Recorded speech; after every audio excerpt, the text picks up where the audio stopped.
তো নতুন ঘরে পুজো দিচ্ছি। আজকে দেখো বৃহস্পতিবারে পুজো দিচ্ছি, অনেকটা তো বেলা হয়েই যায় আমার। মহাদেবকে বেলপাতাটা দিলাম। আর আজকে এত সুন্দর সুন্দর কচি কচি বেলপাতা এসছে না, খুব সুন্দর সুন্দর কচি কচি বেলপাতা। দেখো না, দেখি খুব ভালো। যে ঠাকুরের মাথায় দুটো দিয়েছি, খুব সুন্দর বেলপাতাগুলো। আজকে চন্দনের বাটাটা কোথায়? উপরে? না, হ্যাঁ উপরেই আনলাম। চন্দন বেটেই দিই রোজই আমি, কিন্তু যেই দিনে তারা থাকে সেই দিনে একটুখানি মিস হয়ে যায় আমার।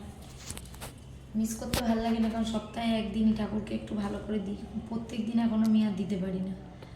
সোনা আসে ওপরে, এসে ওই বাসন মেজে ওই পুজো দেয়। আগে নিচে একটু জায়গার প্রবলেম ছিল, লাইটটাও নেই, তো জায়গার প্রবলেম ছিল বলে ওর বাসন টাসন ধোয়া সব কিছু করতে একটু অসুবিধা। তারা এখন নিচে ওপরে এত জায়গা হয়ে গেছে, মানে মুছে আমি মানে কুল করতে পারি না এখন। তো যতটা পারি ঠাকুরকে দিই একটু গুছিয়ে।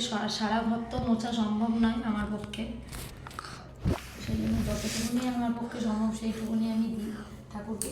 ঠাকুরের ঘরটা একটু পরিষ্কার করে দিলে না ভালো লাগে রোজ।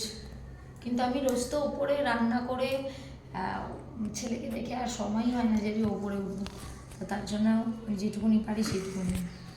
আর আজকে যাব ঠাকুর দেখতে আমরা, কালী পুজো। আজকে ভাইফোঁটার দিন, শুভ ভাইফোঁটা সবাইকে, শুভ ভাতৃদ্বিতীয়া সবাইকে, আমার ছোটো ছোটো ভাইদেরকে, বড় বড় দাদাদেরকেও, আমার চেয়ে যারা বড় দাদা তাদের জন্য শুভ ভাইফোঁটার শুভেচ্ছা।